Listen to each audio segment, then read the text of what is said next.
Hello, everyone. Today we are going to be talking about power over diabetes. This is part one of a two-part series. In the first part, we're going to basically go over the foundations of what is diabetes, how it develops, what are some common risk factors and things of that nature, how can you assess for yourself and for family members and friends. And then in the second part of our series next week, we'll talk more about reversing the trend of diabetes and helping your body to heal.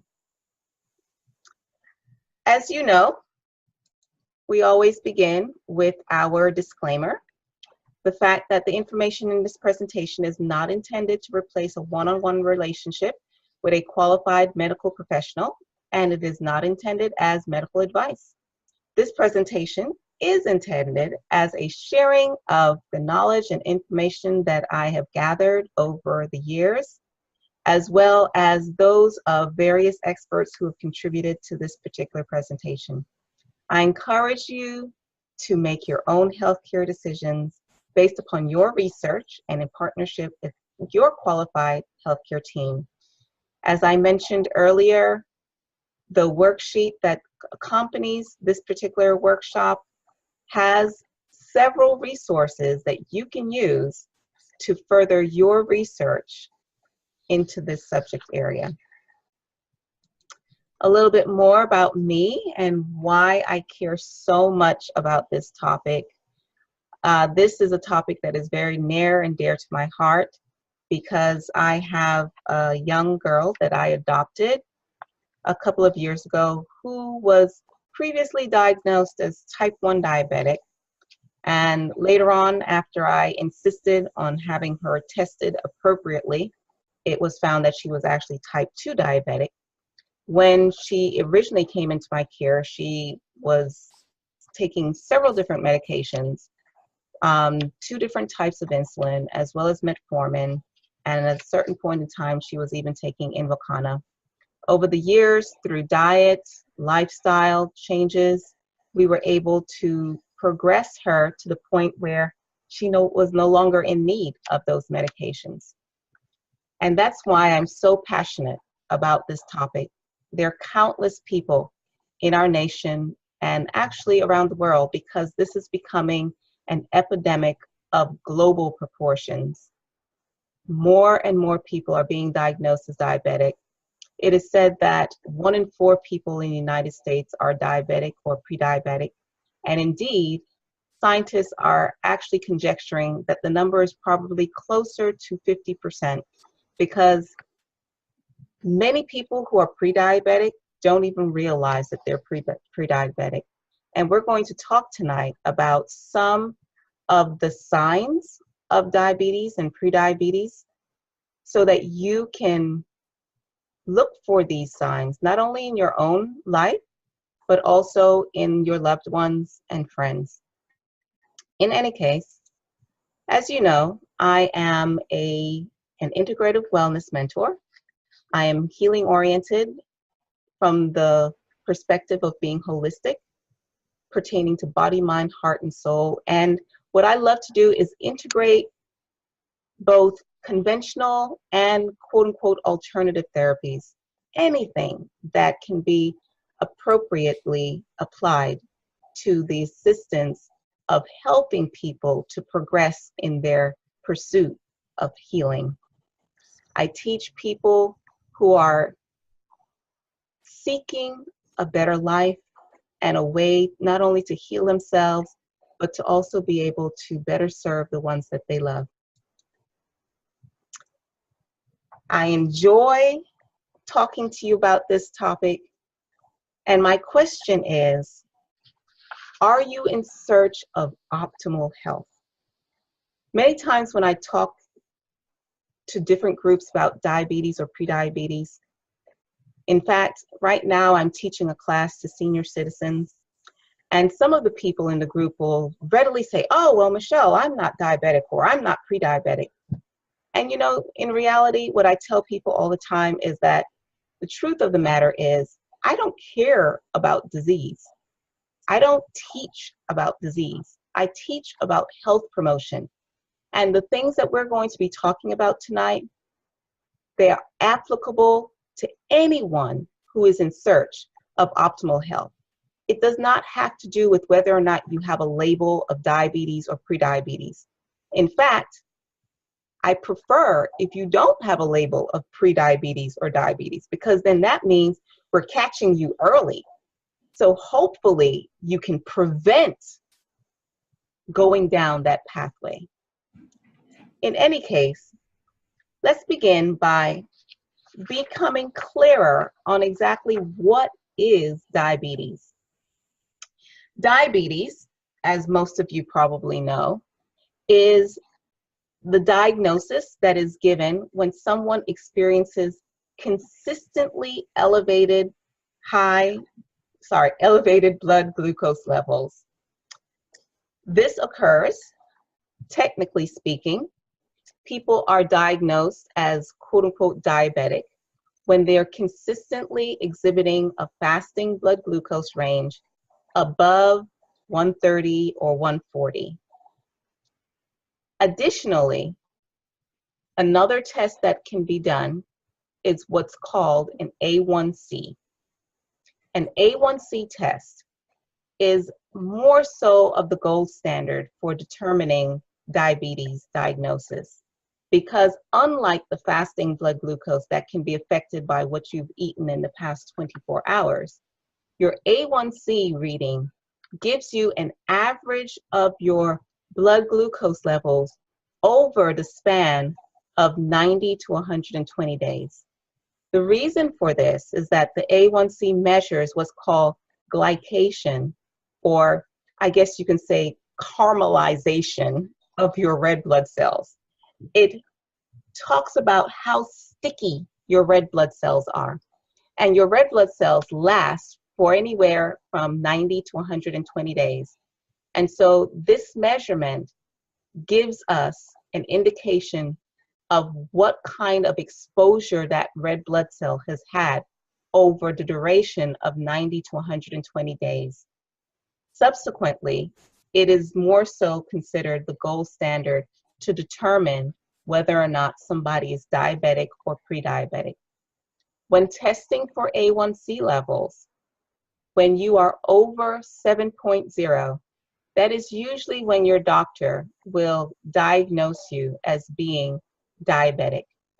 When you are in the range of, say, 5.8 to the 7.0, that is more of your pre-diabetic range. And that's when things start to get interesting. And hopefully you have a proactive doctor such as Dr.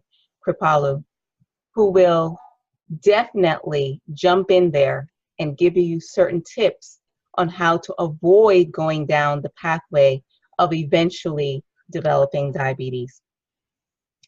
Now, the reality is that although many people associate diabetes with simply the level of glucose that is in your bloodstream, or as I indicated before, your reading in terms of an A1C test, the reality is that diabetes is more so an issue of what we call insulin resistance.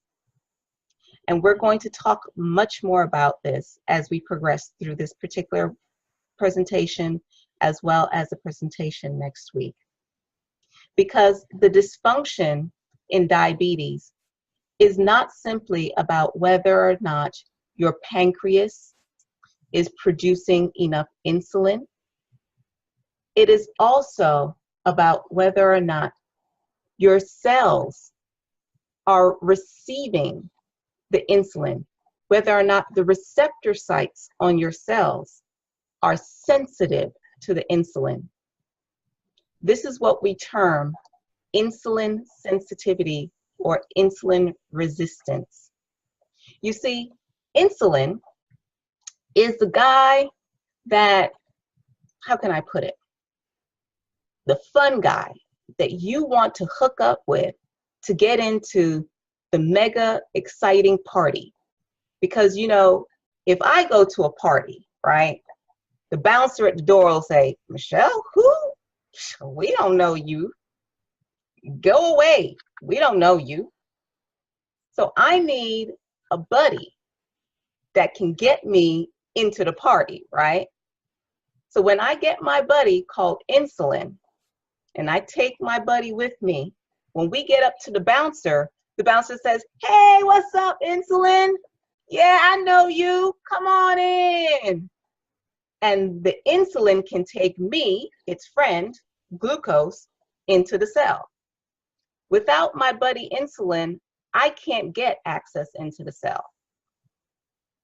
And that is why it is so important for there to be sensitivity or receptivity to the insulin in your body. If the cell does not recognize the insulin, so if we went to the party and the bouncer at the door said, what, insulin? I'm sick and tired of seeing you. You good for nothing. You keep on bringing all these glucose friends in here. We don't want any more glucose friends of yours. And if the cell puts up a resistance and refuses to allow insulin into the party, then glucose can't get into the party either. I can't get into the party either, right? And that is the key to diabetes. Long before your A1C levels become elevated, long before you start to experience consistently elevated blood glucose levels, years before that, your body develops what we call insulin resistance for a variety of reasons. One of the things that we've talked about before is toxicity. When there's toxicity in the system, there's inflammation that is systemic in your system, and the inflammation affects the cell membrane. And remember, the cell membrane are where the receptor sites are for the insulin molecule. So if there's inflammation on the cell that is junking up or clogging up or making your receptor sites dysfunctional, then you can have lots of insulin in your body going through your bloodstream, and it makes no difference because your cell is not recognizing it. Your cell is going through what we call insulin resistance. And as I said, insulin resistance is developing in many, many people unknowingly. So you may not be getting to the point of becoming diabetic because not everyone who is insulin resistant will become diabetic. But there are lots of risk factors associated with insulin resistance, and we're going to talk about that a little bit later. In any case, diabetes is a very tragic disease, and it affects every aspect of one's well-being. Many of us know some of the horrible outcomes of diabetes, such as dialysis, amputations, when these levels of blood glucose are raging through the body and are not managed properly. Did you know, however, that diabetes is a significant risk factor for cardiovascular disease, strokes, neuropathy, kidney disease, gastroparesis, wherein your stomach and your digestive tract becomes static and you're not able to properly have your food flow through the digestive system. Diabetes also increases your risk of things like high blood pressure, high cholesterol, glaucoma, retinopathy, cataracts, cognitive decline, and even cancer.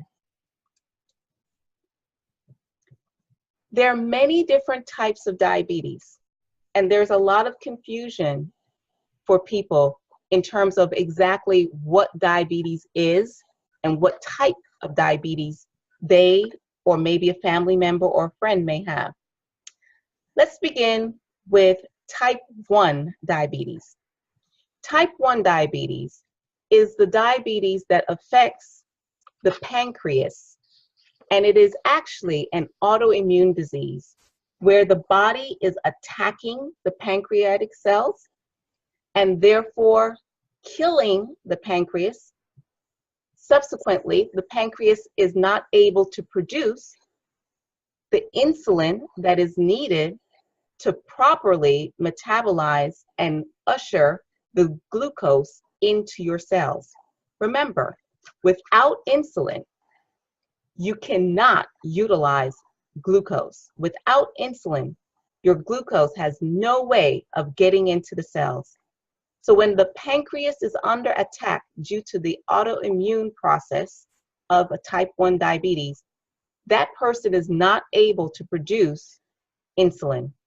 That person who is type 1 diabetic is what we call insulin dependent because of the autoimmune process, which has rendered the pancreas null and void. That is different from what we term type 2 diabetes. In fact, type 2 diabetes used to be termed adult onset diabetes because it was something that usually only older folks got, right? And type 2 diabetes, you may or may not be in need of insulin. Very, very critical to know, okay? When you get diagnosed, or should I say, let's erase that. If you or a family member were ever to become diagnosed with diabetes, type 2 diabetes, I strongly suggest that you get yourself and or your family member tested for what is called your fasting insulin. This is very important because all too often people are automatically prescribed insulin. And the reality is that not everyone needs exogenous insulin. Many people, their problem is not that their pancreas is not producing enough insulin. In fact, for many of these people, their pancreas is producing too much insulin, which causes a whole nother bowl of problems. The distinction between type 1 and type 2 diabetes is that type 2 diabetes is a matter of the body becoming or has become insulin resistant. Subsequently, the body is not able to recognize the insulin. And when the body is not able to recognize the insulin, you can have floods and floods of insulin within your bloodstream, and you're still not able to get the glucose out of the bloodstream and into the cells. Subsequently, your blood glucose levels are rising higher and higher and higher.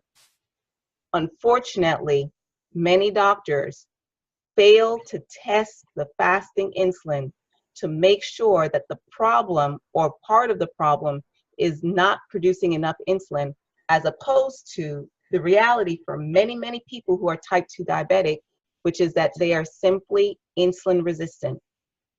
And screaming and yelling by throwing more and more insulin at the cell will just further compound the problem of becoming or being insulin resistant. In any case, that's type 2 diabetes, where you are not able to properly usher your glucose into your cells because you do not have receptor sites that are recognizing the insulin. Some people who are type 2 diabetic also have an additional problem of not producing enough insulin because they have overworked their pancreas for so long.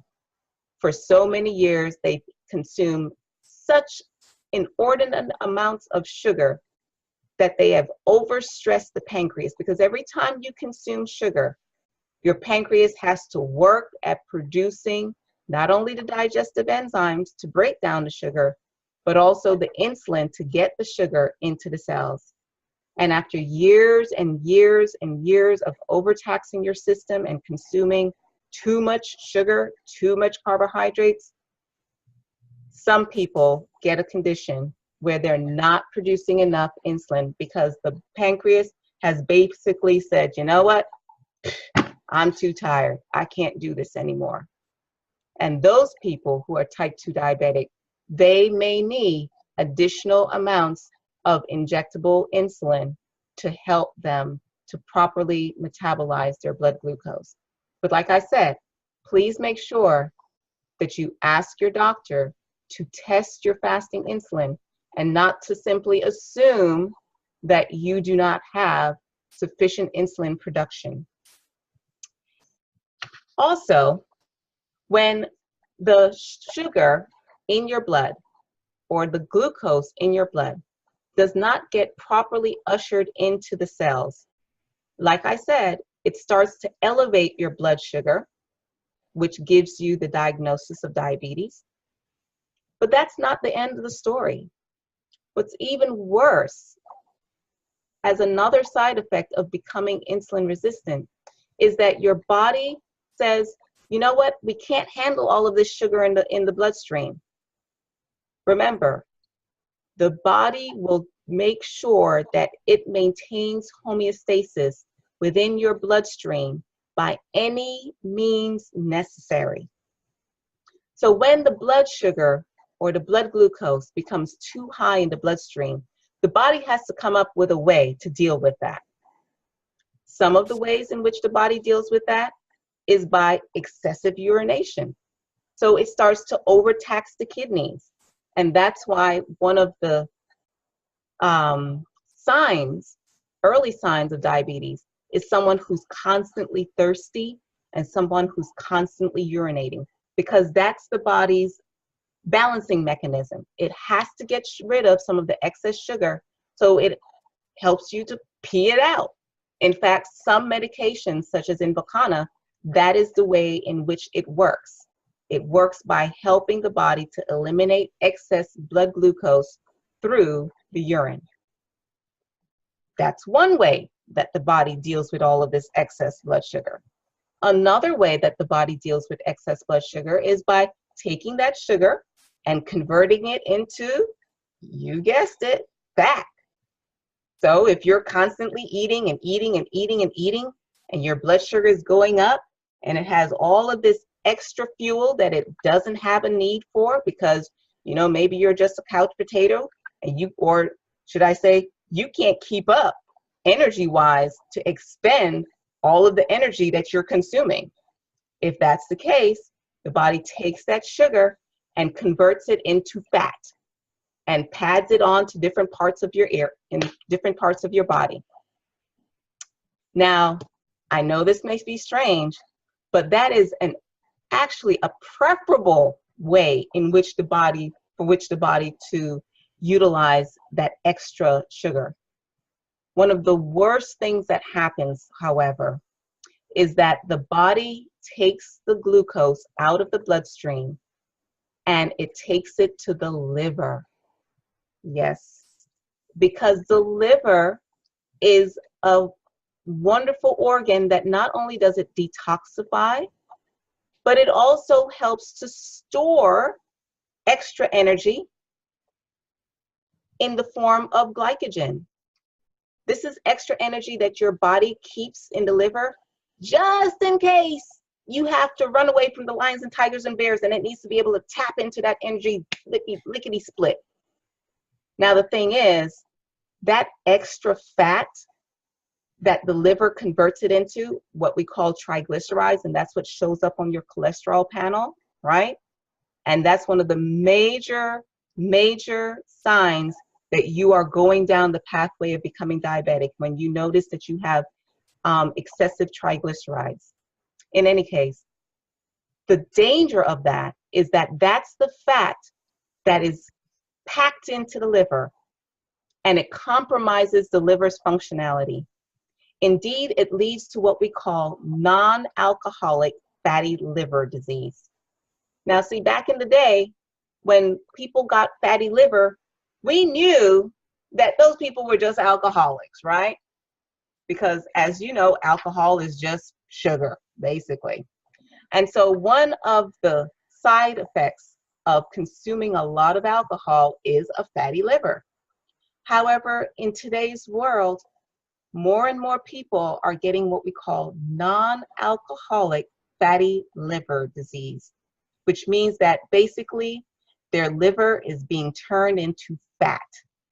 When your liver is being turned into fat, that is not a good thing, not at all, because that means that your liver is not going to be able to do its proper job, which is to detoxify and to assist your body in eliminating toxins. And that is why one of the things that I tell people to be on the lookout for is a buildup of fat around the abdominal area. That fat that is around the abdominal area is more dangerous than the fat that you can have padded onto your arms and your legs and things of that nature.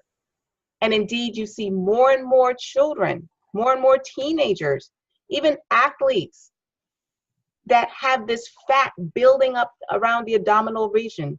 And that is one of the indications of insulin resistance. So please be on the lookout for that. In any case, that is type 2 diabetes. Now, recently, scientists have even looked into the development of what we call type 3 diabetes. Oh my goodness, as if the news couldn't be worse. They are now showing signs that Alzheimer's and other types of degenerative brain diseases are actually a form of insulin resistance within the brain. That's why they're terming it type 3 diabetes. I know. That's why it is so very important, ladies and gents, that you get yourself checked and you make sure that you are not developing insulin resistance. Because insulin resistance doesn't just affect your body, it affects your brain and your cognition. Remember, the only food that your brain can utilize is glucose. And if your brain becomes insulin resistant, meaning that it doesn't recognize the insulin, so it cannot get the glucose into the brain cells, oh, ladies and gents, the beginning of cognitive decline. Please, please be on the lookout for this. And then you, of course, have things like gestational diabetes, which affects women who are pregnant because of the hormone progesterone. Some women are more inclined to develop diabetes during pregnancy. And if they develop gestational diabetes, they are at a higher risk of developing diabetes later on after the pregnancy. Again, please be on the lookout for this. Please talk to your family and your friends about the importance of getting themselves checked. We've talked a little bit about how diabetes develops. And what I've said to you before is that in the early stages, diabetes begins in the form of insulin resistance. So you may be asking yourself, well, how do you become insulin resistant? Well, what I've mentioned to you before. Remember, we are consuming significant amounts of sugar in this country. In the 1800s, the average consumption of sugar by Americans was about 5 pounds a year. Very rarely did you ever get sugar, right? Today, do you know how much is the average consumption of sugar by Americans? 150 pounds per year. I know you must be saying, Michelle, you must be lying. I wish I were, ladies and gents. The fact is that sugar is so insidious. It's used in practically everything. And the packagers, the manufacturers of these processed foods that we consume so much of, They are horrible when it comes to adding the sugars to these foods, because it covers up the yucky taste of spoiled nonsense that they want to, push off on us.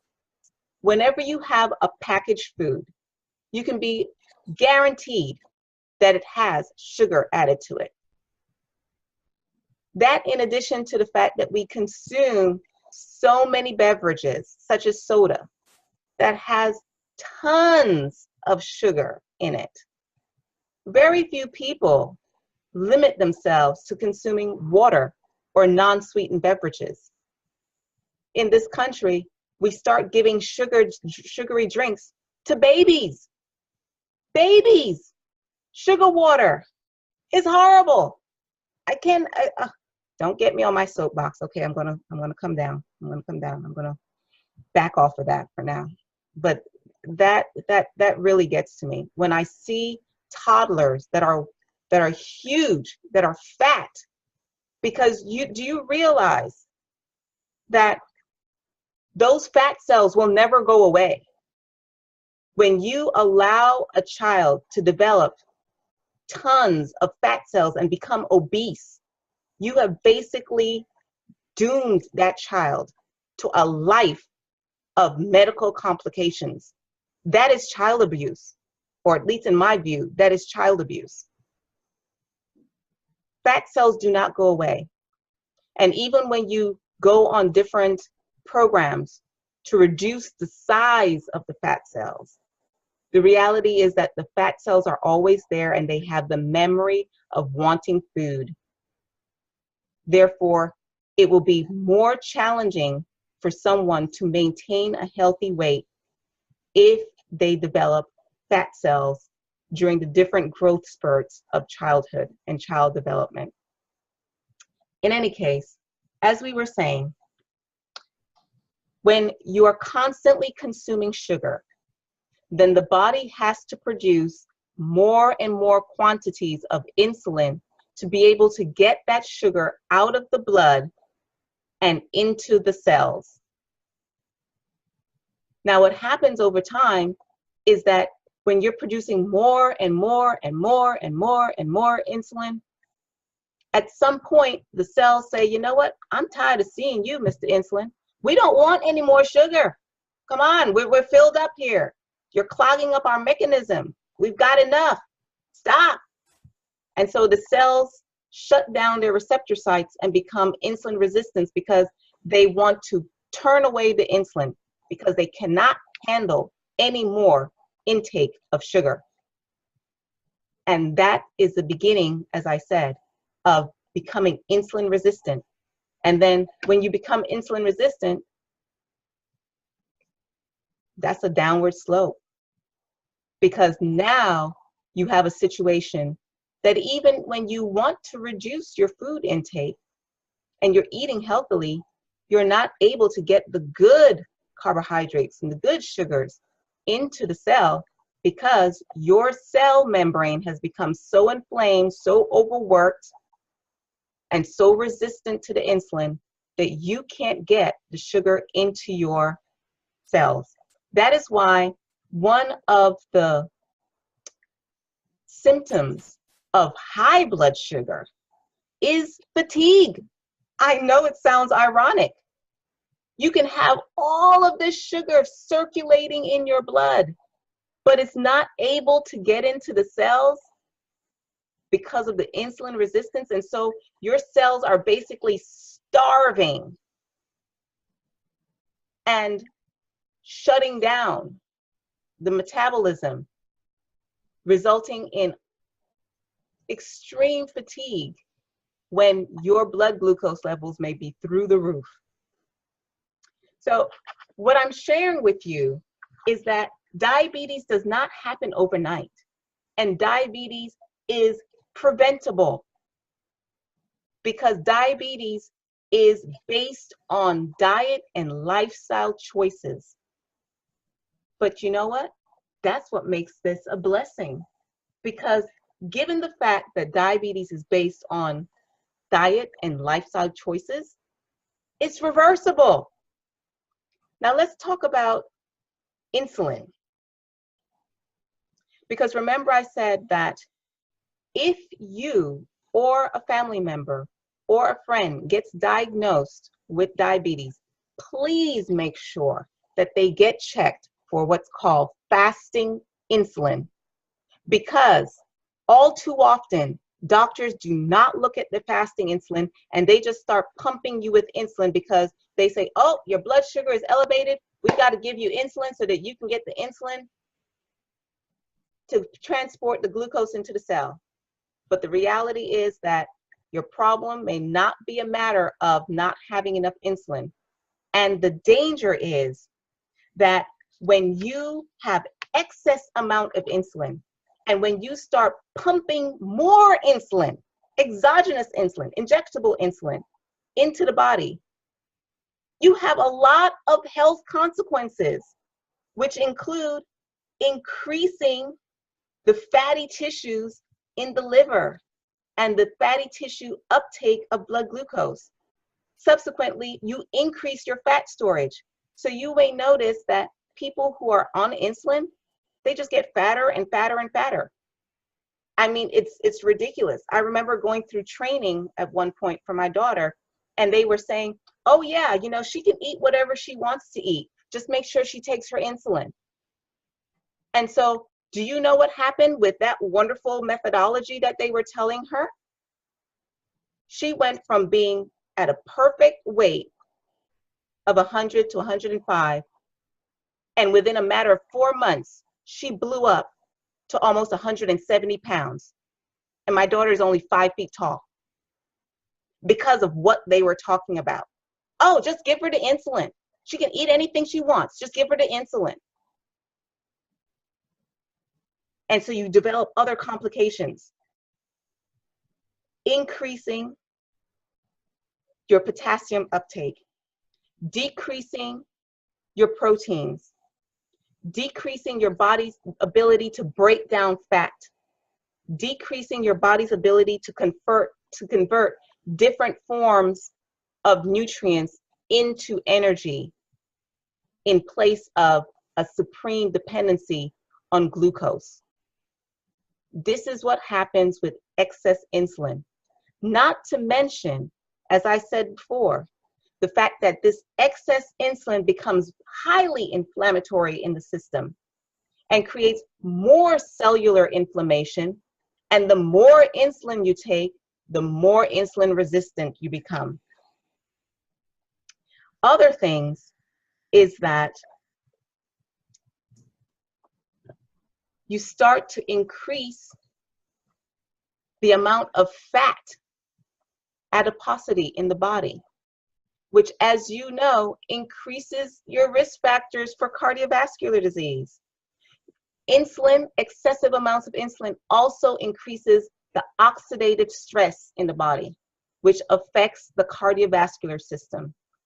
Oxidative stress is associated with increased cardiovascular risk because it increases the conversion of fat in the liver. So it increases what we call atherosclerosis, or the buildup of cholesterol in the cardiovascular system. And it also increases the oxidation of the actual vessel, the hardening of the vessel, what we call arteriosclerosis. So your vessels become clogged and they become brittle because of excess amounts of insulin. It also promotes a compromised gut biome because you have all of this excess sugar running around. Just because you're pumping yourself with insulin does not mean that you're eliminating your risk factors. Your blood sugar may come down. That is true. And see, that's what these doctors look for. When doctors are not comprehensive, like Dr. Kripalu, all they look at is, oh, your A1C went down, or oh, your blood glucose went down. But they're not looking at what else is happening because of the excess amounts of insulin that are being introduced. That is why it is so important that you look into what the CDC is telling us, which is to modify our risk factors by prevention.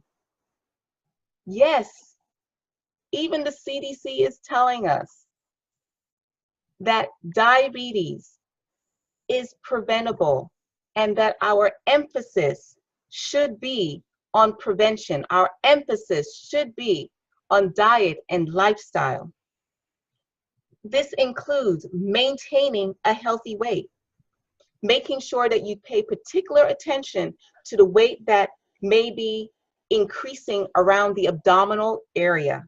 That is a tremendous risk factor for insulin resistance. Making sure that you have a balanced diet where half of your plate is vegetables, and then a quarter of the plate is protein, and a quarter of the plate may be starches, right? Please look at having a very comprehensive and healthy, balanced diet. Making sure that we move to burn off the fat, and make sure that we are not smoking. Make sure that we reduce our sugar intake, that we take our nutritional supplements, we manage sleep quality, manage stress. So those are some of the things that we're going to talk about in much more details next week. Now, the other thing that I wanted to explain to you was, again, this is not about waiting until you have diabetes, right? A lot of people say, oh, well, I don't need to test my blood glucose because I'm fine, Michelle. I'm not diabetic. I'm not pre-diabetic. You know what? I test my blood sugar. Yes, I do. Because I want to make sure not only that I'm not becoming diabetic, but I also want to see how my body responds to different types of foods. How does my body handle different types of carbohydrates? So after I've eaten a very dense, heavy carbohydrate meal, sometimes I will check myself. Because even if you're consuming a dense carbohydrate meal, your blood sugar should not go anywhere above 150 within the first 30 minutes after eating. If it does, then you can rest assured that you're heading in that direction of becoming insulin resistant, and you may want to ask Dr. Papalu, ask your medical provider to check you to make sure that you're not on that slippery slope. And different people react to different foods. This is also a way of checking for food sensitivities, interestingly enough, because when you are sensitive to different foods, it causes an elevation in your blood sugar. Now, the reason why I'm saying that it should not go over 150, indeed, you don't want to go over 140, truth be told, is because when your blood sugar starts to go beyond 140, that is when it starts to cause damage to your retina. Yes, ladies and gents. By elevating your blood sugar even above 140, studies are showing that that elevation in blood sugar begins to cause damage to your retina. And last but not least,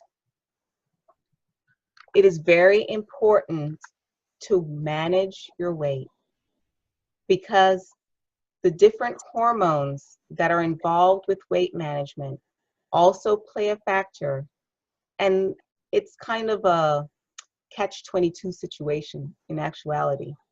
You know, a lot of times when women have imbalances in their hormones, it causes, in their sex hormones, saying the estrogen, progesterone, it causes imbalances within their blood sugar regulation, and vice versa. If your blood sugar is going up and down, up and down, up and down, it's going to create havoc in your sex hormones.